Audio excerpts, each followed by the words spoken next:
Defiance Season 3 finale, Upon the March We Fittest Die.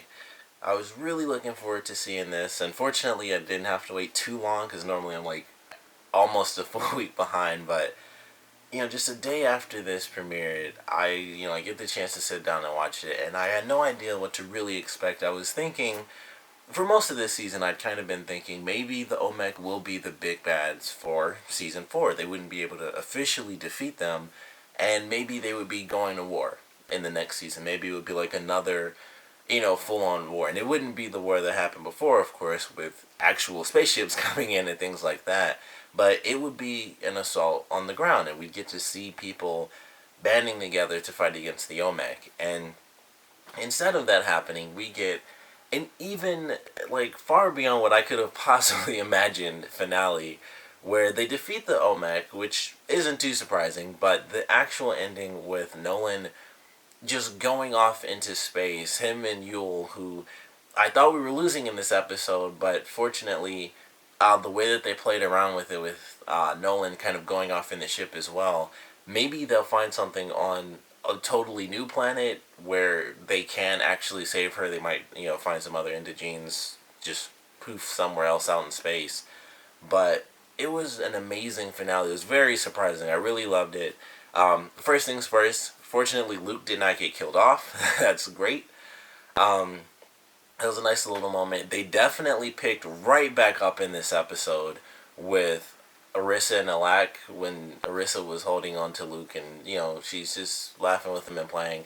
They definitely, picked right back up on that. It was like, they're kind of leading it towards Andina, the past couple episodes, and then she's dead, and it was like, nope. The very first time they kind of messed around with it, with the whole Orissa thing, that's where they're going to go with it. And it might not be very fast in the next season, but I kind of think that's what's going to end up happening, at least by the middle or towards the end of the next season.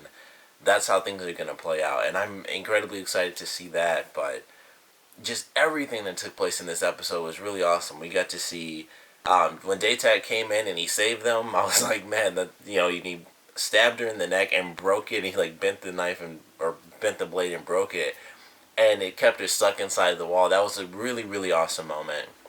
I even like the little scene in the car where Alak is actually thanking his mother, we'd be dead, Luke would have died if she hadn't have, kept Kinsey talking. And then she was like, I did only what a mother would do. And then she was like, what Christy would have done, and it instantly changed. It was like, alright, don't push it. And it was kind of funny to me. Where it's like he accepted her, the first thing she said, and it's like, alright, still on thin ice. You saved my son, but you still killed my wife and just caused a million other issues throughout my entire, existence. So it's like, don't really, don't say that because you're pushing it. So I like that little moment. But it was fun. It was a great season finale. Very scary, the stuff with Amanda, especially the second time. The first time when she actually got cut, it was shocking to see that happen.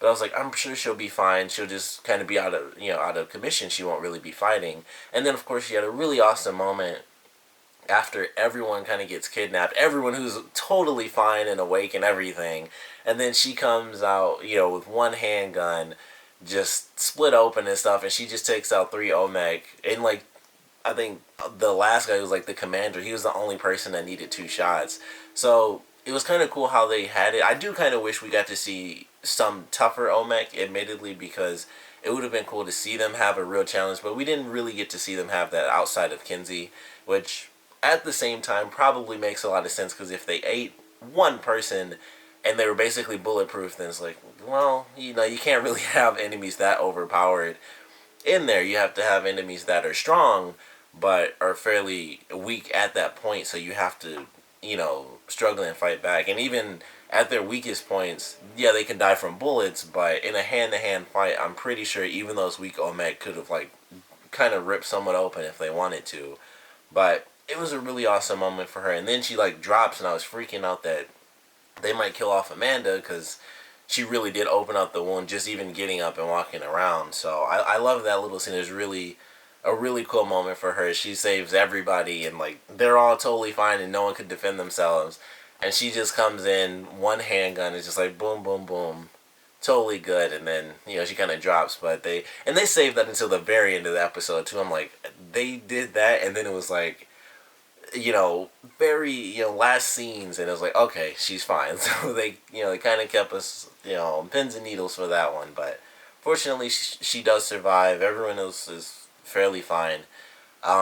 Yule, I thought for sure was going to be gone, but like I said, with the way they ended things, she is this ship, and possibly, however they're going to do it, I'm sure they're going to keep her on for the next season. They might either find a way to cure her where she isn't like just chopped to pieces by the weird lotus thing, which it was so weird that that's how that had to work. But the way that the Omec kind of talk about the Indigenes, I think that's the most we've really heard people talk about the Indigenes as what they were admittedly meant to be, which was just like living flesh. Like, all right, you can heal us, and you're basically just living flesh clones that we just reproduce just to do whatever with. So the with that being the way it works, where it just kills it, it's like it's so weird and crazy, but at the same time, it's like that's what everyone has always said. But really, this season, the Omec kind of talked about it more than anyone ever has. Like they've mentioned it before, like, oh, that's what indigenes are for. They're basically just for science and to save us and other species, and they're bred genetically. But that, the Omec coming in, it was just like, mind control the past couple episodes. They, Falair basically really early on in the season.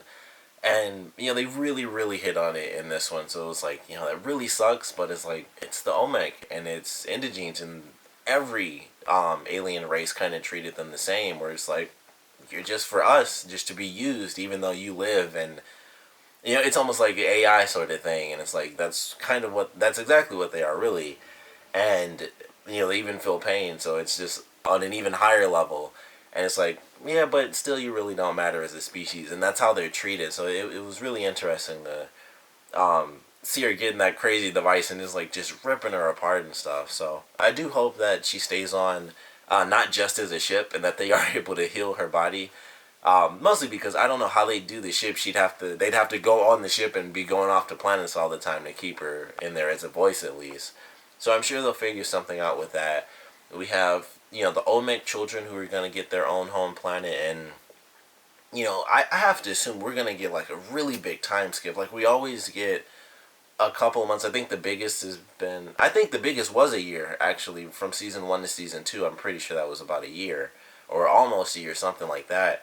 This could be the same thing, possibly more, where the Olmec, Nolan and Yule do find a planet for the Omec, and it's Nolan 3, 4 years later or something like that, which would actually really help, because that's always the thing in TV shows. Obviously, they're all the experiences of like 4 years of work, for actors and stuff like that is like, a year and a half as far as the TV show is concerned. So if they did skip a couple years and they made the characters actually older than the actors themselves, it would kind of fit in line. Not that anyone like physically looks at, a certain age or anything like that, but it would kind of work. And I think that would actually be really cool when we see Nolan on this planet where, for whatever reason, he's able to breathe too. Just, sci-fi shows, it doesn't really matter. But he's teaching the Olmec children how to be good, even though they're most likely going to be on their own planet and it's just the Olmec. But it'll be interesting to see how all this stuff plays out. And they have like the ending scene, as usual, great music. Just there's always some really great musical scenes in this show when they're just, and that's almost like a signature of the show. When like a really big episode happens that affects a ton of people, they have like the last full minute. I think this was probably the longest, where it was like almost 3 minutes. It was almost like an actual full song, I believe they played. And it's just how all the characters are affected. They have like the new arc at the end, which I thought was really cool, sort of a digital arc, and it's named, the Nolan arc, I would assume. And it was just really cool. We got to see all the characters, and it's, I believe, 6 weeks after he'd already left, and they show everyone, and then it goes really, really deep into space, and it's just Nolan and Yule. They're just out in the ship, and he's just off looking at planets and stuff, super far out. I don't know how the heck they're gonna do this next season, but I am incredibly excited to see maybe a new planet, which we got a small hint at, this season when we got the flashbacks for Daytak, and when he was, a kid on his home planet. So we might actually see another inhabitable planet. it might already have life on it, and it's like, hey, Earth is here. Nolan kind of surveys the area, like, all right, these people are good species. I don't know how that would even work because obviously he won't speak like any of those languages unless they are like Castison, which I still can't even say that right. But unless they are that, and maybe some other Omecs, because he does speak a couple of languages, which we've seen throughout the series. Maybe he can communicate at least somewhat and say like, hey, this is Earth. This is what's happening. You guys seem okay. Things are good. Maybe they aren't exactly the same as the Botanist Collective. They didn't have the same mindset or something like that. But I'm excited. I think this was a really great season finale. It does suck to see the Omec kind of, be defeated, because I did want to see them kind of go to war as the insanely powerful villains that they truly were. And we got some great moments of that, but it was all through Kinsey as the main villains, the All-Mother, and she has all this strange, getting shot in the head, getting stabbed through the neck, getting stabbed in the head in this episode as well. So she heals from all this crazy stuff, and we do get to see that. But as far as everyone else, it's like, just shoot them like you'd shoot a person, and then they're dead. So I do kind of wish we got to see more of the Omec as enemies, and just really powerful and deadly enemies that were somehow taken out, somehow with no casualties. I don't know how that would have really worked, but I feel like they would have had to have lost people because they would have had to have been stronger. But, well, they could have been written, just they weren't as weak. But either way, I still like the way that things ended. Kinsey, when she was defeated, just getting chopped up, I'm like, well, she's definitely not going to heal from that like a bullet to the head. So she's gone 100%. We have all the Omec children. I would have to assume that there would still be, Omec adults as well. So I'm not sure how they're going to play around with that. And we could still see the Omec come back in some capacity, as far as the villain Omec, who have like, sort of the same old mindset compared to the children, who still have to be swayed, because like the kid that they showed seemed old enough to where it's like, okay, he would know some of the lessons, and he'd be raised as this kid where it's like, yeah, simply put, we're kind of like the best race that there is. We're like the strongest, and we eat the other races and stuff like that, or the other species.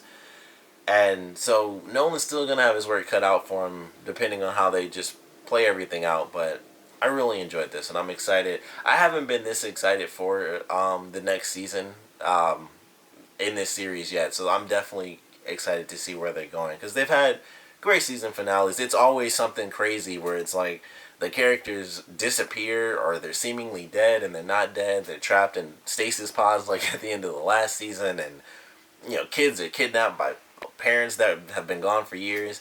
And then this is just like, yep, everybody saved, and the main character is just light years off somewhere else to look for a planet for the Omec children. So not a clue how things are going to start up in this next season, but I definitely love the ending for this, and I just can't wait to see how they up this season, because this is without a doubt the best season that the show has had. Like, all the seasons have been great, but this has just had some of the most amazing episodes and some of the best story arcs for the characters. So I loved it. Like I said, for the millionth time, I'm excited for season 4 without a doubt. Of course, I want to know what you guys thought about this finale, so please comment below. Let me know your favorite parts, your least favorite parts.